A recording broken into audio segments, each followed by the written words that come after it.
Los cipreses emergían del agua como los dedos de gigantes que se ahogaban, su corteza oscura y empapada, el musgo español colgando en sudarios fúnebres. Había conducido durante horas por caminos cada vez más angostos. El asfalto cedía paso a conchas trituradas y barro compacto hasta que al fin divisé el cartel desgastado. Peridito, población 247. Una bendición en el pantano. El aire me golpeó primero al bajar del coche. Era denso, casi líquido, cargado con el aroma rival de flores de magnolia y algo más profundo, algo antiguo, como la podredumbre en el fondo de un charco estancado. La humedad me envolvió como una manta mojada, y en segundos sentí la camisa pegándose a mi espalda. La casa de mi abuelo se alzaba al fondo de un corto sendero de tierra, elevada sobre pilotes como todas las construcciones de aquí. Era un testimonio de supervivencia. Madera de ciprés envejecida hasta un gris plateado, un porche hundido con delicada ornamentación de encaje, persianas que alguna vez fueron verdes pero ahora llevaban capas de pintura descascarada como escamas. El tejado era de hojalata, moteado de óxido, y podía ver dónde el musgo había iniciado su lenta conquista de la fachada norte. Era perfecta. Tras 3 años de sirenas urbanas, alarmas de autos y la aplastante muchedumbre humana, este aislamiento se sentía como absolución. Mi abuelo, Elías Tibido, había vivido aquí toda su existencia, casi sin abandonar Peridito, salvo por esporádicas compras de provisiones. Cuando el abogado llamó para decirme que había heredado la propiedad, ya estaba planeando mi huida de la ciudad. Era el destino. Creí que era una señal. Debí prestar más atención al nombre del pueblo. Peridito. Perdido. El interior de la casa olía a madera antigua y a décadas de tabaco de pipa. El polvo danzaba en la luz de la tarde que se filtraba por cortinas amarillentas. Los muebles eran escasos, pero sólidos. Un sillón de cuero gastado, una mesa de comedor con sillas desiguales, un armazón de cama que crujió cuando lo probé. En la cocina hallé frascos de conservas fechados 3 años atrás, cuyo contenido seguía imposiblemente vivo. Estaba en el porche trasero, contemplando el agua oscura del pantano e intentando distinguir troncos de caimanes cuando escuché el golpe en la puerta principal. La mujer en mi porche tendría unos 60 años, cabello gris acerado recogido en un moño y un rostro que irradiaba bondad. Llevaba un vestido estampado de flores y sostenía un plato cubierto que aún humeaba. «Tú debes ser Mark», dijo con voz cálida y melosa. «Soy Bea Miller, vivo 2 casas más allá. Te vi llegar y pensé que apreciarías una bienvenida como corresponde». Me tendió el plato. «Pastel de cangrejos, el favorito de tu abuelo. Es increíblemente amable», respondí, aceptándolo. El olor era embriagador. Mantequilla, especias y marisco que hicieron rugir mi estómago. «Gracias, señora Miller. Bea, por favor». Su sonrisa se amplió, pero sus ojos me escrutaban con una intensidad que resultaba invasiva. «Eres de la ciudad, ¿verdad? Siempre lo noto. Tienes ese aire tenso, como un resorte. Pues Peridito te curará de eso. Aquí vamos más despacio. La vida es demasiado corta para correr». Se invitó sola a entrar, pasando a mi lado para dejar el pastel en la encimera. «Ahora necesitarás saber cómo funciona el pueblo, ¿no? Somos una comunidad muy unida. Todos cuidamos de todos. Así hemos sobrevivido tanto tiempo aquí afuera». Mientras hablaba abría mis armarios, censurando su vacío. «Dios mío, necesitarás provisiones. La tienda la llevan los hermanos Fontaine. Gemelos, no hay manera de distinguirlos. Abren a las 7, cierran a las 7, los domingos cerrado, claro». «Claro», repetí, algo abrumado por su energía. «Y querrás conocer al alcalde Leblanc, un hombre encantador. De verdad, mantiene todo en marcha suave como la seda». Se volvió hacia mí, su expresión tornándose más seria. «Vendrá, supongo, esta noche, probablemente, a darte la bienvenida como corresponde y explicarte las cosas». «Explicarte las cosas». Su sonrisa regresó, pero no llegó a sus ojos. «Solo algunas costumbres locales, cariño. Nada de qué preocuparse. Ahora dime, ¿qué te trajo a Peridito? Además de la herencia, quiero decir, un joven como tú podría estar en cualquier parte». Las preguntas siguieron, suaves pero insistentes. ¿Dónde había trabajado? ¿Tenía familia? ¿Novia? ¿Cuáles eran mis planes?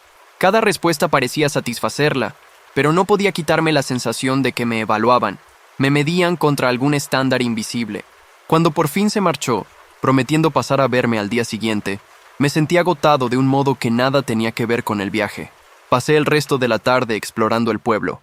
Peridito era pequeño, Apenas una calle principal con casas diseminadas como semillas lanzadas por una mano descuidada. La arquitectura era uniforme, casas elevadas, tejados de hojalata, ventanas con persianas. Los colores variaban salvajemente, amarillos alegres, azules profundos, rojos desgastados, pero todo tenía esa misma cualidad gastada y querida. La gente era amistosa hasta el extremo de la agresividad. Todos saludaban, todos sonreían, todos querían saber quién era, y me daban la bienvenida con un entusiasmo que parecía ensayado. Pero lo que más me impactó fueron los pequeños sucesos que presencié en apenas esa primera hora. Una niña de no más de 7 años jugaba al borde del pantano cuando soltó un chillido de júbilo. Había encontrado una ostra y la abrió contra una piedra. Dentro, incrustada en la carne, había una perla perfecta del tamaño de una canica. Su madre rió sin sorpresa y la guardó con naturalidad, como si hallar perlas fuera tan común como hallar conchas. En la tienda, vi a Bea Miller comprar sus víveres. Mientras uno de los hermanos Fontaine, no sabía cuál, la atendía, la radio anunció un ganador de algún concurso telefónico. Sonó el móvil de Bea. Contestó, rió, y al parecer ganó $200. Aceptó la noticia con la misma gracia casual que la madre de la niña de la perla. Al volver hacia mi casa vi nubes de tormenta acumulándose al oeste, oscuras y cargadas de lluvia. El aire tenía esa cualidad eléctrica previa a la tormenta, pero cuando las nubes llegaron a Peridito, parecieron partirse, rodeando el pueblo como agua alrededor de una roca. La lluvia caía en cortinas a ambos lados, y a lo lejos veía relámpagos golpeando el pantano, pero sobre Peridito el cielo permaneció solo nublado, casi protector. Hermoso, ¿verdad? Me volví y encontré a un hombre a mi lado. Tendría unos 50 años, alto y bien vestido pese a la humedad, pantalones caqui planchados, camisa blanca abotonada y una sonrisa de candidato electoral. El cabello plateado en las sienes, ojos azul pálido que parecían atravesarme. Alcalde Leblanc, dijo tendiéndome la mano. Clarence Leblanc, quería pasar a darte la bienvenida a nuestro pequeño paraíso. Su apretón fue firme, su palma seca pese a la humedad. Su voz tenía la calidad de un whisky añejo, suave, cálida, con un leve ardor debajo. Estaba admirando el clima, dije, o la falta del mismo. Estamos bendecidos, respondió simplemente, como si eso lo explicara todo. Peridito siempre ha estado bendecido. La pesca es buena, los huertos crecen, y el tiempo sabe que debe dejarnos en paz. Así ha sido desde antes de que nadie recuerde. ¡Qué suerte! ¿Suerte? Pareció saborear la palabra. Bueno, podemos llamarlo así. Ven, hablemos en tu porche. Tengo algo que explicarte, y es mejor hacerlo como corresponde. Nos sentamos en las mecedoras de mi abuelo. La mía crujía, la suya en silencio, con vasos de té dulce que él trajo en un termo. El sol comenzaba a ponerse, tiñendo el pantano de oro y ámbar. Tu abuelo era buen hombre, empezó Leblanc. Callado, reservado, pero entendía Peridito. Entendía lo que significa formar parte de una comunidad como la nuestra. Dio un sorbo a su té sin apartar sus ojos de los míos. Tenemos una tradición aquí, Mark. Una rareza, podrías decir. Algunos creen que es superstición, otros que son viejos hábitos que se resisten a morir, pero todos la siguen sin excepción. ¿Qué clase de tradición? La llamamos el lloro, dijo bajando ligeramente la voz. Todas las noches entre las 2 y las 2:20 de la madrugada, algo recorre Peridito por la calle principal de un extremo al otro. Emite un sonido, un llanto, un lamento. De ahí el nombre. Esperé el remate, la revelación de que era una broma para novatos. No llegó. La tradición es sencilla, continuó. Durante esos 20 minutos, te quedas en tu habitación. No miras afuera, no haces ruido, ni un crujido de suelo, ni un susurro, nada. Te vuelves tan quieto y silencioso como una tumba. Hablas en serio, como un infarto. Su sonrisa había desaparecido, reemplazada por algo más duro, más frío. Sé cómo suena para oídos de ciudad, pero así hemos hecho siempre las cosas, y así seguiremos haciéndolas.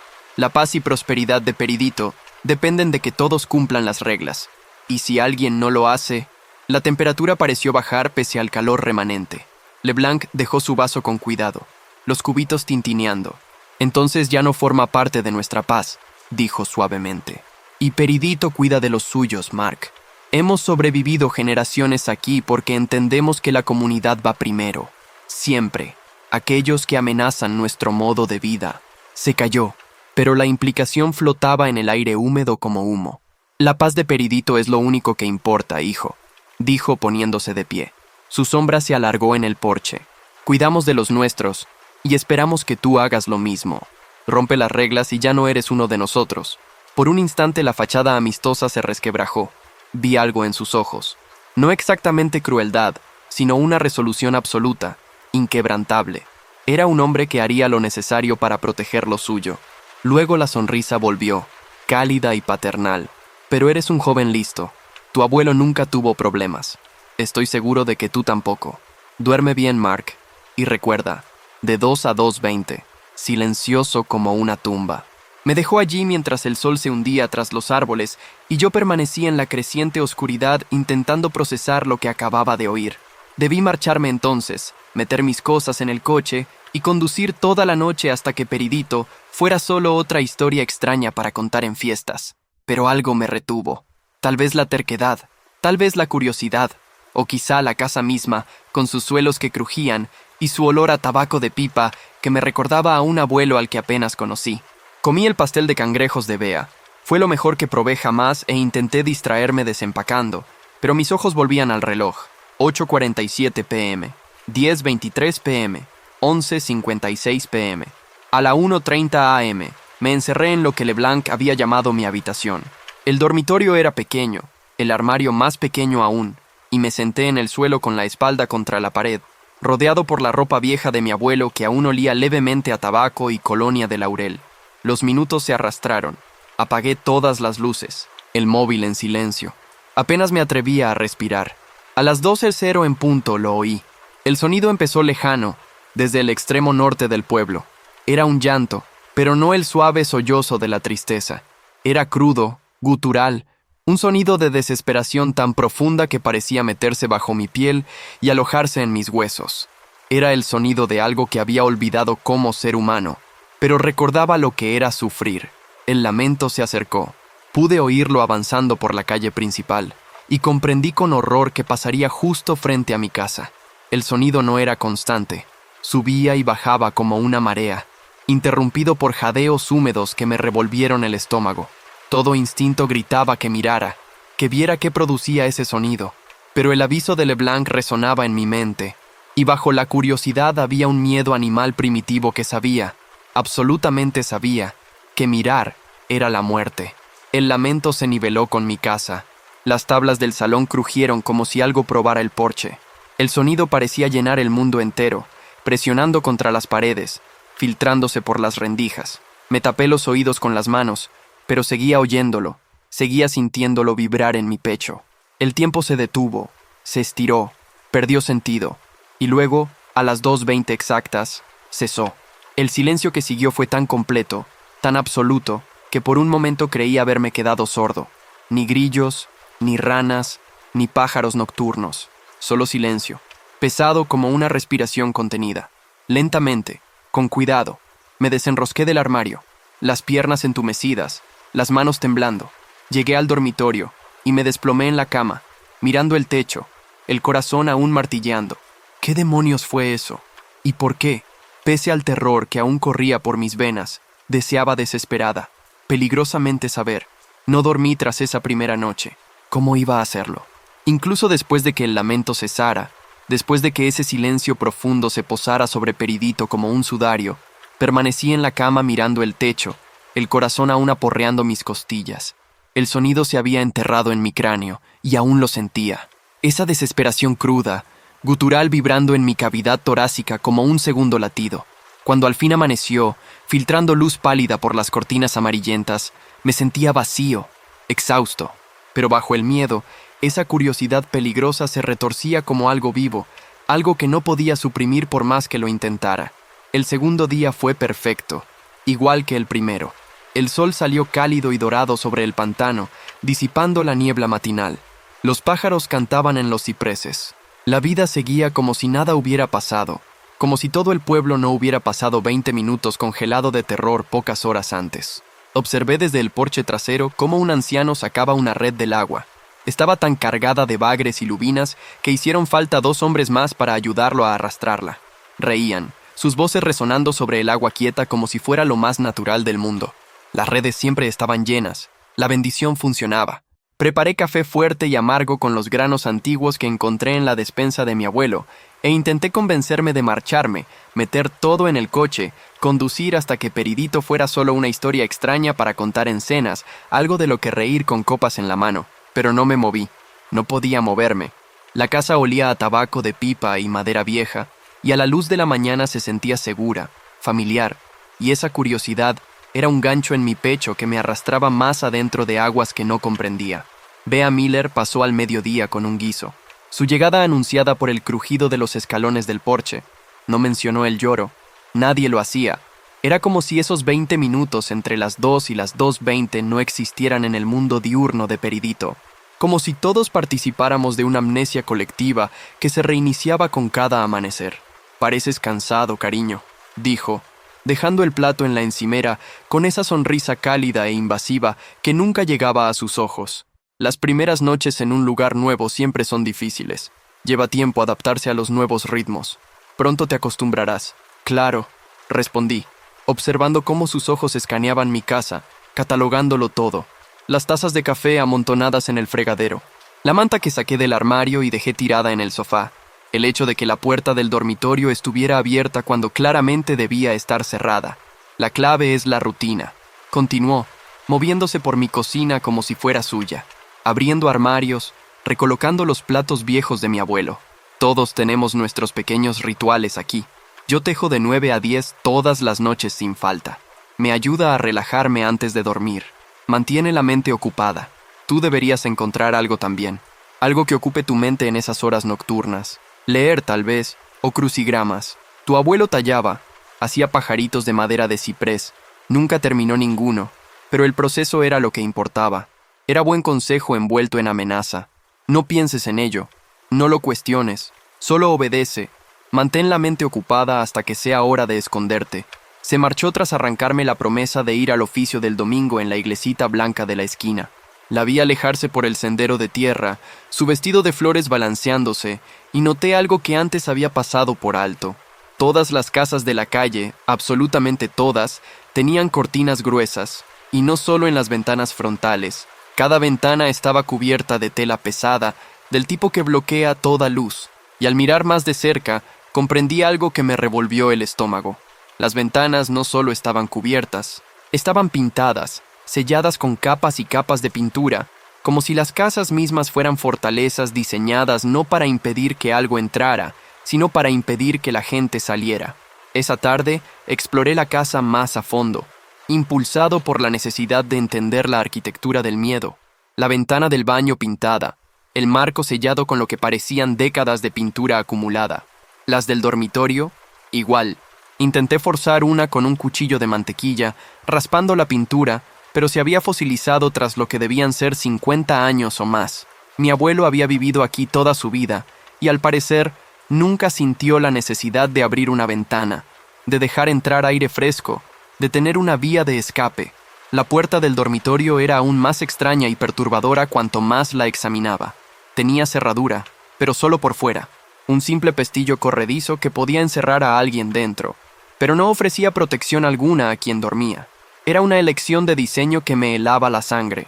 Me hacía preguntarme qué clase de pueblo construía casas diseñadas específicamente para encarcelar a sus propios habitantes. Peridito no solo estaba diseñado alrededor del lloro, estaba diseñado para él. Cada elección arquitectónica, cada ventana sellada y cada cerradura invertida servía a un único propósito: garantizar el cumplimiento de las reglas durante esos 20 minutos de terror. Pasé el resto del segundo día caminando por el pueblo, observando. La tienda hacía buen negocio. Los hermanos Fontaine reponiendo estanterías con mercancías que parecían llegar de ninguna parte, pues no había visto camiones de reparto. Una mujer encontró un billete de $20 metido en el forro de su bolso y rió como si hubiera ganado la lotería.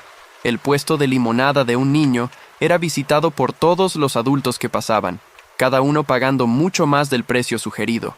Las bendiciones estaban por todas partes, pequeñas y constantes. Un goteo continuo de buena fortuna que mantenía a todos obedientes. Pero también noté los relojes. Cada adulto que pasaba consultaba su reloj o móvil con regularidad compulsiva. El tiempo era una obsesión aquí. Necesitaban saber exactamente cuándo caería el sol, cuántas horas faltaban para las 12:00, ¿Cuánto tiempo hasta que tuvieran que esconderse otra vez? Esa segunda noche seguí las reglas de nuevo. Me encerré en el armario a la 1:45, rodeado por la ropa de mi abuelo que aún olía a tabaco y colonia de laurel, y esperé. El lloro llegó exactamente a las 2. Ese horrible sonido que no era del todo humano ni del todo animal, como algo que había olvidado cómo ser uno, pero recordaba sufrir como el otro. Duró exactamente 20 minutos, y cuando cesó, permanecí en la oscuridad temblando, el gancho de la curiosidad hundiéndose más, tirando con más fuerza. El tercer día amaneció caluroso y húmedo, el aire tan denso que apenas podía respirar. No había dormido más que unas pocas horas dispersas en 3 noches, y lo sentía en los huesos. Esa sensación floja, desanclada donde la realidad se ablanda en los bordes y las malas decisiones empiezan a parecer razonables. Bebí café hasta que me temblaron las manos, taza tras taza del lodo amargo que preparé con la reserva antigua de mi abuelo. Caminé por la casa trazando un sendero entre cocina y salón. Me planté en el porche y observé al pueblo seguir con su existencia bendita. Y la anomalía de todo ello me oprimía el cráneo como una migraña creciendo detrás de los ojos. Niños jugaban en la calle, sus risas agudas. Bea trabajaba en su jardín, que se había recuperado de un marchitamiento misterioso durante la noche y ahora florecía con imposible vitalidad. El coche del alcalde, un Cadillac vintage impecable que no tenía sentido que funcionara tan bien en esta humedad, pasó 2 veces despacio frente a mi casa y cada vez lo vi mirar mis ventanas, comprobando, asegurándose de que aún estaba aquí, aún obediente. Al caer la tarde me estaba desmoronando.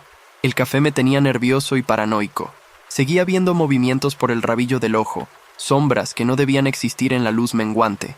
El sol se puso, tiñendo el pantano de ámbar y sangre, y me senté en el sillón de cuero, taza tras taza, mirando el reloj de pared avanzar con lentitud agonizante.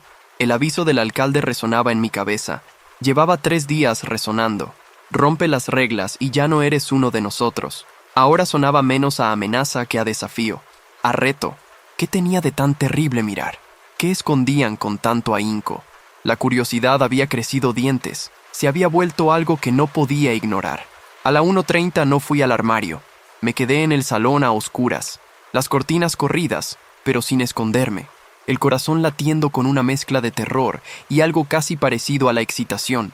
El café tenía mis nervios cantando, electricidad corriendo por mis venas. La falta de sueño había aflojado algo en mi cerebro que sabía que era una idea catastróficamente mala. Había desactivado la parte de mí que entendía las consecuencias. Esperé, y el tiempo se volvió miel. A la 1:58 lo oí empezar, lejano, desde el extremo norte del pueblo, pero esta vez sonaba distinto, más cercano, más deliberado. El lloro no era la progresión constante de las noches anteriores. Esta vez se detenía, arrancaba, como si la cosa que emitía ese sonido se moviera más despacio, se demorara frente a ciertas casas, como si buscara. El lamento creció, y comprendí con horror que se había detenido justo frente a mi portón, al borde de mi propiedad. El sonido se hinchó, llenando la noche, presionando contra las paredes de la casa.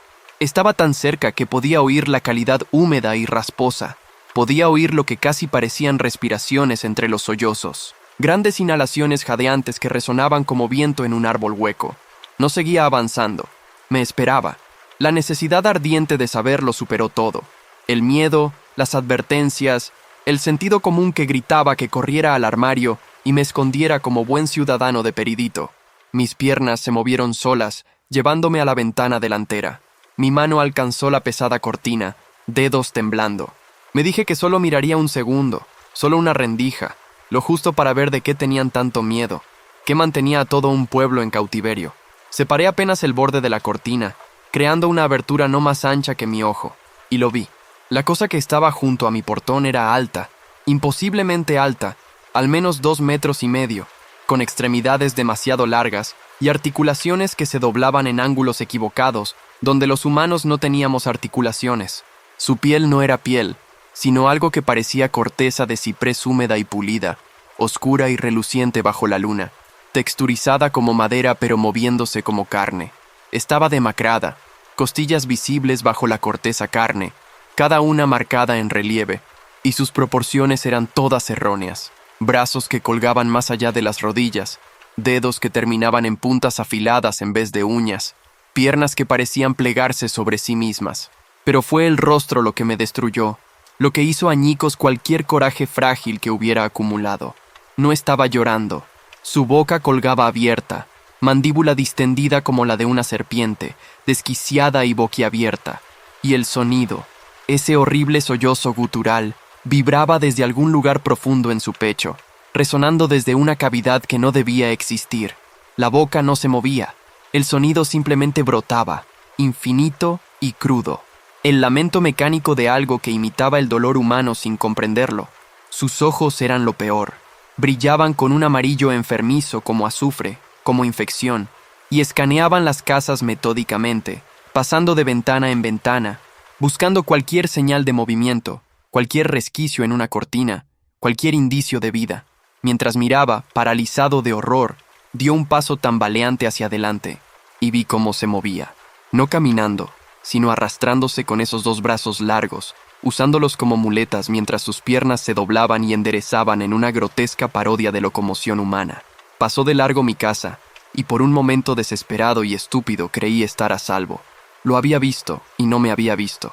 Había satisfecho mi curiosidad y sobrevivido. Empecé a bajar la cortina para retroceder al armario y fingir que nada había pasado. Entonces su cabeza giró. No su cuerpo, solo la cabeza. 180 grados completos sobre el cuello con un sonido como madera húmeda astillándose, como ramas quebrándose. Un ojo amarillo brillante se clavó directamente en la rendija de mi cortina, directamente en mí. El lloro se cortó de golpe. El silencio fue peor que el sonido. Su boca, esa terrible abertura colgante, se distendió aún más, estirándose hacia atrás y arriba en lo que podría haber sido una sonrisa, una mueca que no mostraba dientes, solo un vacío oscuro e infinito que bajaba hasta su pecho. Y entonces chilló. El sonido fue agonía, picas de hielo clavadas en mis tímpanos, en mis senos paranasales, en mi cerebro. Retrocedí tambaleándome, manos volando a los oídos, pero seguía oyéndolo, seguía sintiéndolo vibrar en mis huesos, en mis dientes, detrás de mis ojos. El porche delantero gimió bajo un peso repentino. Toda la casa tembló, y oí las vigas de soporte crujir. Oí los pilotes que sostenían la casa sobre el terreno encharcado protestar. Sombras se retorcían en las paredes, moviéndose independientes de cualquier fuente de luz. Y entonces haces de luz amarilla, del color de sus ojos, empezaron a cortar por las grietas de las paredes, por los huecos del marco de la puerta, bajo la puerta, buscando, rastreando, cazando. La puerta empezó a astillarse. Oí la madera romperse. Oí algo al otro lado tirando, desgarrando el marco con fuerza imposible. Corrí. El pánico ciego me impulsó a través de la casa. Necesitaba un arma. Necesitaba algo. Cualquier cosa. Mi mano se cerró sobre lo primero pesado que encontré, la vieja sartén de hierro fundido de mi abuelo que colgaba junto a la cocina. Era sólida, real, y en mi mente aterrorizada y privada de sueño, parecía salvación.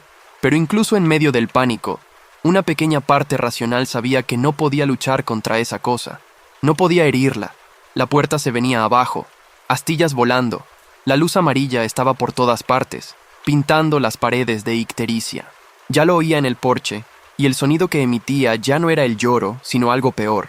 Una respiración húmeda, ansiosa, el sonido de la anticipación. No lancé la sartén contra la puerta. Algún instinto, algún impulso profundo de supervivencia me dijo que sería inútil.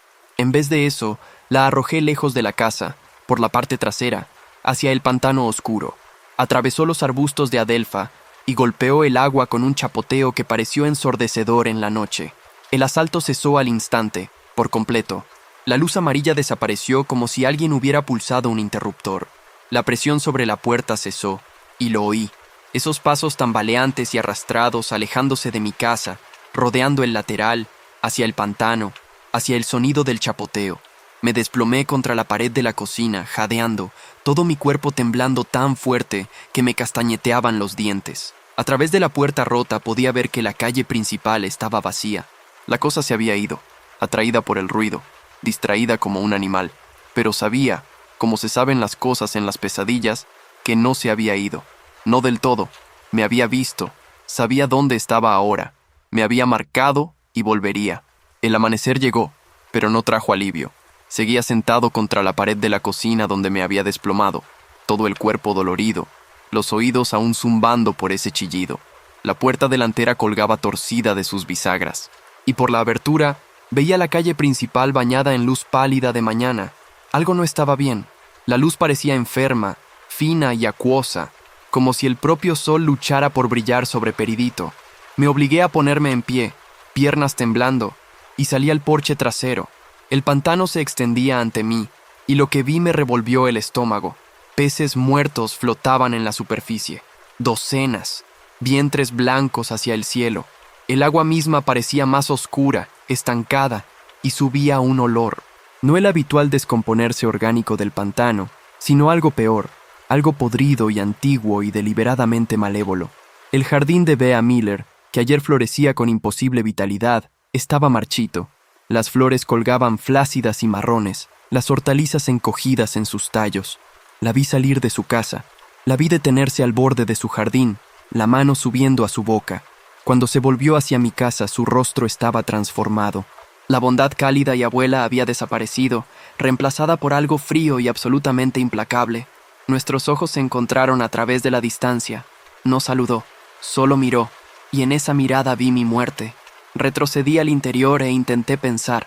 Las bendiciones se habían roto.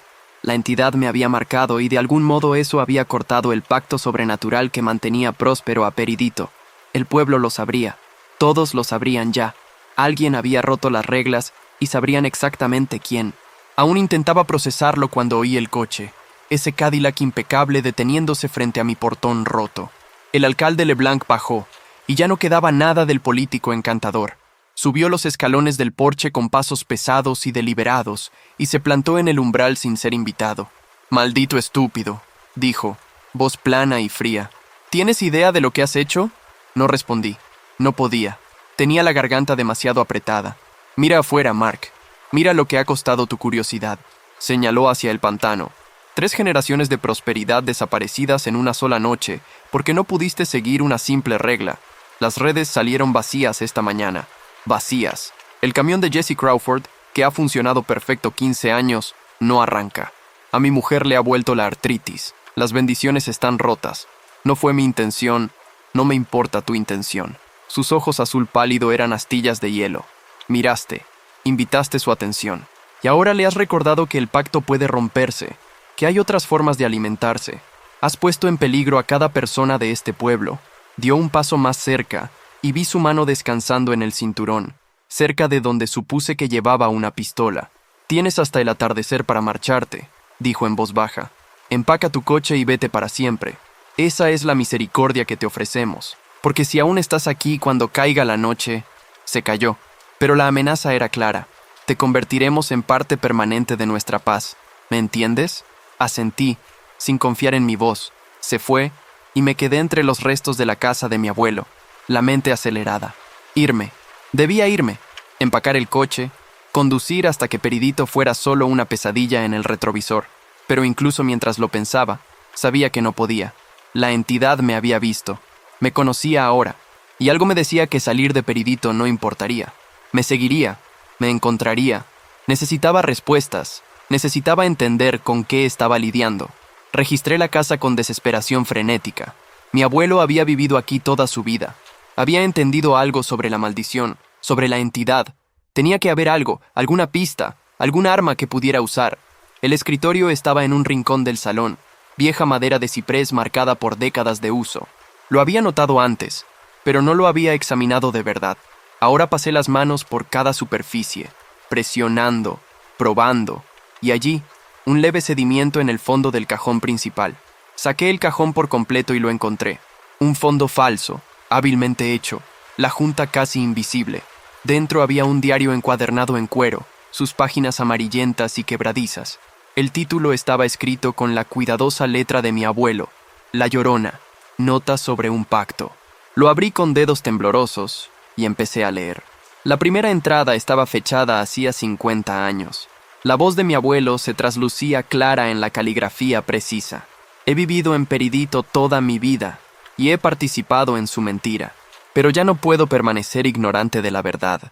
Lo que camina por nuestras calles de noche no es un fantasma, no es una leyenda, sino algo primordial, un espíritu del pantano, más antiguo que el pueblo, más antiguo que la memoria. Pasé páginas, mis ojos escaneando desesperados. El diario era parte investigación, parte confesión. Mi abuelo había pasado décadas estudiando a la entidad, documentando sus patrones, su naturaleza, sus hambres. Se alimenta de potencial y memoria. Leí en una entrada: cuando toma a alguien, esa persona es borrada por completo. No solo muerta, sino deshecha. El pueblo olvida que alguna vez existió. La realidad se reescribe alrededor de su ausencia. Este es el verdadero horror de La Llorona. No la muerte, sino la no existencia. Otra entrada, escrita con mano temblorosa. Las bendiciones no son regalos, son subproductos de su alimentación, el residuo del potencial robado redistribuido entre nosotros. Prosperamos porque otros dejan de ser. Somos cómplices en un ciclo de sacrificio, y hemos hecho las paces con ello, porque la alternativa es enfrentar lo que realmente somos. Pero fueron las entradas posteriores las que me hicieron temblar las manos. Mi abuelo había encontrado rituales, protecciones, formas de defenderse de la entidad. Los había recopilado de viejas fuentes, de folclore cajún, de tradiciones anteriores al propio Peridito, sal mezclada con óxido y barro del pantano. Leí en voz alta, apenas un susurro. Aplicada en los umbrales, crea una barrera contra el espíritu tocado. Corrí a la cocina, encontré un viejo recipiente de sal, óxido. Había una sartén metálica bajo el fregadero, corroída de naranja. Rasqué el óxido en un cuenco, lo mezclé con sal y barro del patio trasero, trabajando a toda velocidad. El sol avanzaba por el cielo. Tenía horas, no días. El diario describía piedras de protección, cuarzo de río envuelto en musgo español cargado bajo luna llena. Encontré un escondite de ellas en el fondo falso del escritorio, ya preparadas, como si mi abuelo hubiera estado esperando este momento. ¿Lo sabía? ¿Sospechaba que yo sería quien rompería el patrón? La entidad está tan atada por reglas como nosotros, decía otra entrada. No puede entrar en un espacio correctamente protegido, pero las protecciones deben mantenerse, renovarse. Una vez que estás marcado, no se detendrá. Vendrá todas las noches hasta tenerte o hasta que el pacto se reinicie. El pacto se reinicia. Esas palabras saltaron hacia mí. Pasé frenético las páginas restantes buscando más información, pero la última página estaba arrancada, el borde irregular burlándose de mí. Pasé el resto del día preparando. Unté la mezcla de sal por todos los umbrales, puertas, ventanas, incluso las grietas de las paredes. Coloqué las piedras de protección en las esquinas de cada habitación, susurrando las palabras que mi abuelo había anotado, esperando pronunciarlas correctamente. La casa empezó a sentirse distinta, el aire espesándose como si las protecciones crearan su propio peso. El sol se puso, lo vi a través de la puerta rota, ese enorme orbe rojo hundiéndose tras los árboles, y sentí mi corazón martilleando. Me había quedado, no me había ido, y ahora el pueblo lo sabría. Esperé en el salón, el diario abierto en mi regazo, releyendo las notas de mi abuelo mientras caía la oscuridad. Las piedras de protección brillaban débilmente. Una suave luz azul que pulsaba como un latido. La protección estaba activa. A las 2:00 en punto empezó el lloro, pero esta vez era distinto. El sonido estaba enfocado, concentrado. No avanzaba por la calle principal en su patrón habitual. Venía directo hacia mi casa, sin desviarse, con propósito. La temperatura cayó, mi aliento se condensó en el aire pese a la humedad. Y entonces lo vi, una sombra filtrándose bajo la puerta delantera, extendiéndose por el suelo como aceite. Las piedras de protección brillaron más, y la sombra retrocedió, siseando, pero no se fue. Tanteó los bordes de la habitación, probando la protección, buscando debilidades. Permanecí congelado, aferrando el diario, viendo la sombra retorcerse y girar contra las barreras. Entonces vi su rostro en el reflejo del vaso de agua sobre la mesa a mi lado, distorsionado y horrible. El rostro de la entidad apareció. Esa piel como corteza, esos ojos amarillos, esa mandíbula colgante, pero estirada, alargada, como si el propio reflejo se derritiera. Me miraba a través del cristal, saltándose las barreras físicas usando el reflejo como puerta. La casa gimió, no el crujido de madera vieja, sino un sonido de tensión, como si toda la estructura estuviera siendo presionada desde todos lados. Las sombras se profundizaron en los rincones, y en ellas vi movimiento. Formas que no estaban del todo allí, fantasmas de gente que había sido borrada, su potencial absorbido y redistribuido. Las piedras de protección resistieron, pero apenas. Grietas aparecieron en las paredes. El suelo se combó. La casa parecía ahogarse en maldad, hundiéndose en un océano de hambre y rabia antigua. Abrí el diario otra vez, desesperado por respuestas, por alguna pista sobre el ritual de reinicio que mi abuelo había mencionado. Y allí, metida en la contraportada, donde no había pensado buscar, la encontré. La página arrancada, cuidadosamente conservada, explicando todo lo que necesitaría para sobrevivir. Pero sobrevivir requeriría una noche más en esta casa de horrores, un enfrentamiento más con la cosa que no se detendría hasta haberme deshecho por completo. El lloro se hinchó, llenando cada grieta y rincón, y apreté el diario contra mi pecho como un escudo, rezando para que las protecciones de mi abuelo bastaran para llevarme hasta el amanecer. El día transcurrió en una neblina de agotamiento y preparación. Leí y releí la página arrancada hasta que las palabras se difuminaron. El ritual del agua quieta, había escrito mi abuelo con su letra cuidadosa, un reinicio del pacto, no una ruptura, sino una pausa. 5 años de silencio, 5 años para que el pueblo recordara qué significa vivir sin las bendiciones y sin el terror. Las instrucciones eran precisas. En el viejo muelle al borde del pantano, en el momento exacto en que el lloro cesara, 2:20 a.m., debía colocar las piedras de protección en círculo y pronunciar las palabras escritas en el margen. La entidad sería atraída hacia mí, pero el ritual, si se ejecutaba correctamente, la obligaría a un letargo. El pacto se reiniciaría a cero. Peridito perdería su suerte sobrenatural, pero también su horror nocturno. Reuní las piedras de protección, contándolas obsesivamente. 12. Necesitaba 12. Las encontré todas, cada una envuelta en musgo español que mi abuelo había conservado en un tarro sellado. Guardé el diario, las piedras, una linterna, y nada más. Si funcionaba, no volvería a esta casa. Cuando el sol comenzó a descender, tiñendo el pantano de sangre y oro, los oí llegar.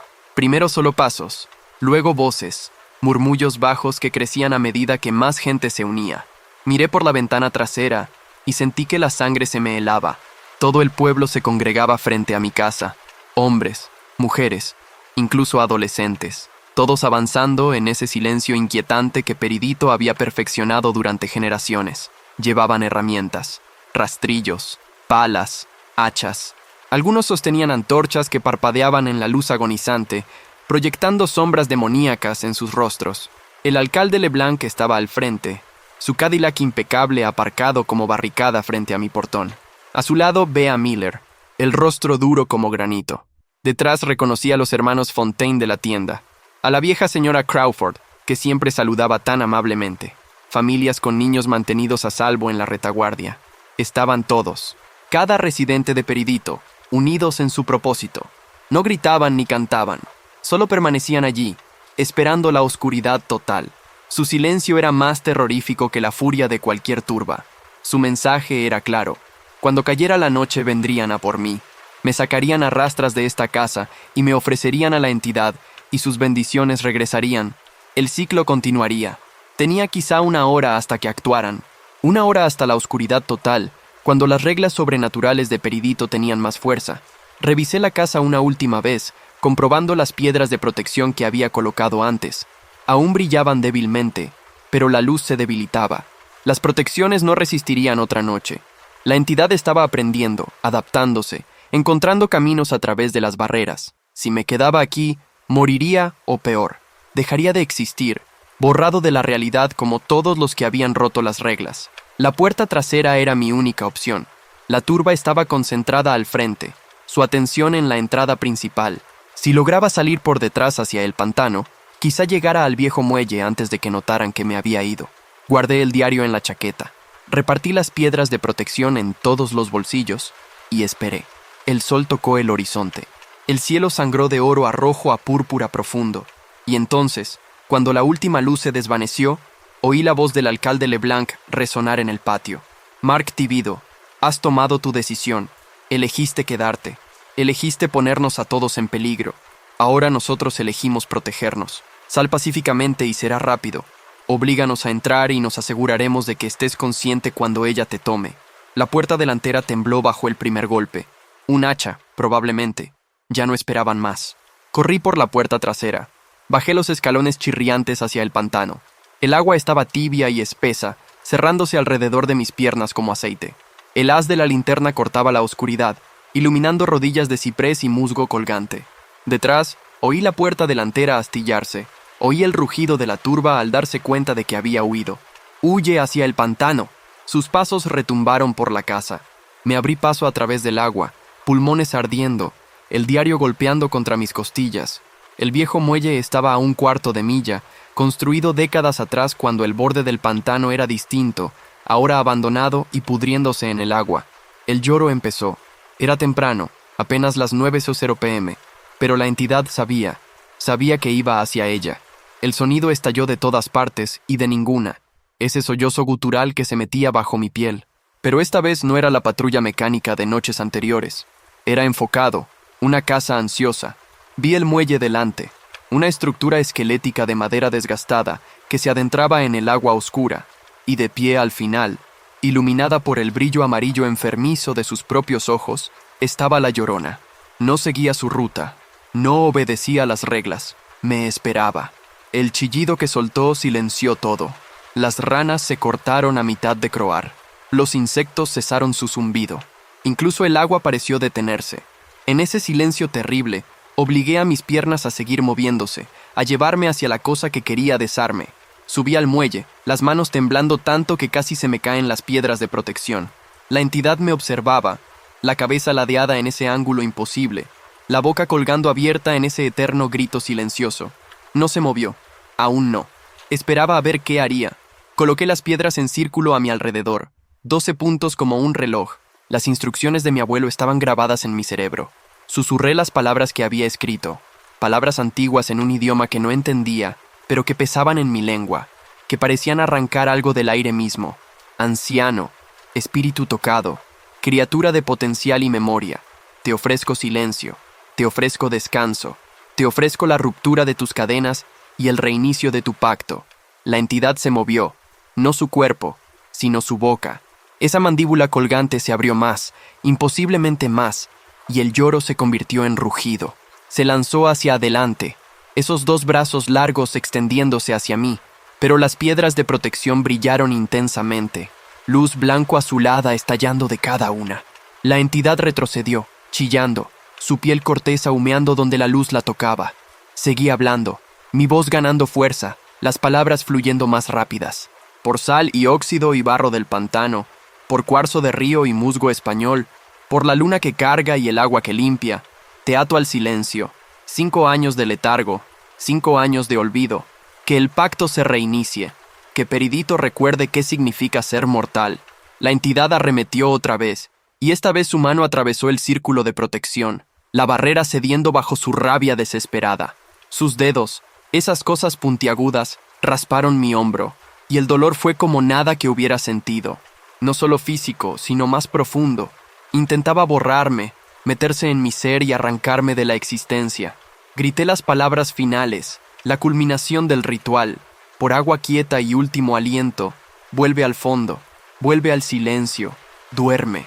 El muelle tembló, el agua estalló a nuestro alrededor, y desde algún lugar profundo en el pantano, un sonido se alzó. No el lloro, sino algo más antiguo, algo vasto. El chillido de la entidad se cortó a mitad. Sus ojos amarillos se abrieron, pareciendo mostrar por primera vez algo parecido al miedo. Y entonces una ola de silencio absoluto explotó desde el muelle. No era ausencia de sonido, era presencia de silencio. Algo tangible que presionó mis tímpanos, que llenó mis pulmones, que pareció detener el tiempo mismo. La entidad abrió la boca una última vez, soltó un rugido de pura frustración, y entonces se derrumbó, plegándose sobre sí misma, su piel corteza disolviéndose en agua oscura que se derramó entre las tablas del muelle y desapareció en el pantano. El silencio se rompió. Los sonidos normales regresaron, agua lamiendo, viento susurrando, mi propia respiración entrecortada. Las piedras de protección se apagaron y quedaron a oscuras. Su propósito cumplido. No esperé, no miré atrás. Corrí a través del pantano, lejos del muelle, lejos de las voces de la turba que gritaba mi nombre con rabia y desesperación. Llegué a mi coche, aparcado al borde de la propiedad, lo arranqué con manos temblorosas y conduje. Conduje toda la noche por Luisiana, cruzando fronteras estatales hasta Texas. No paré hasta que el sol estuvo completamente arriba y Peridito quedó a 100 millas atrás. Aún así, no podía quitarme la sensación de que algo me seguía. Me observaba. 3 días después estaba en un motel barato en Oklahoma, lejos del pantano, los cipreses y el olor a magnolia y podredumbre. El diario estaba sobre la cama a mi lado. La letra de mi abuelo, último vínculo con una pesadilla que apenas había sobrevivido. Estaba a salvo. El ritual había funcionado.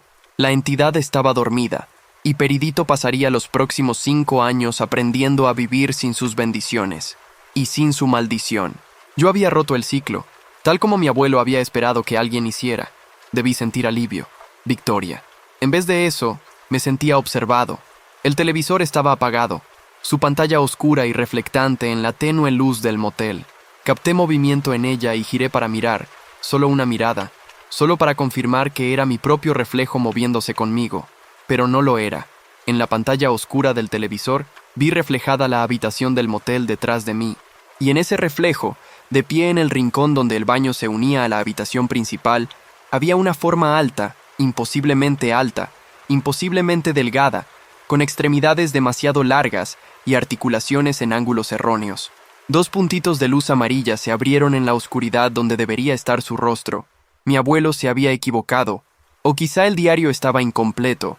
El letargo no era para la entidad. Los 5 años de silencio eran para Peridito, para el pueblo, para el pacto. Pero yo había realizado el ritual.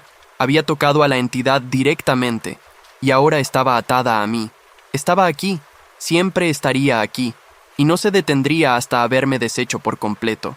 Cerré los ojos, pero cuando los abrí, las luces amarillas seguían allí, pacientes y eternas, esperando en el reflejo que mostraba una verdad de la que no podía escapar. El lloro empezó otra vez, suave y cercano, saliendo desde dentro de las paredes.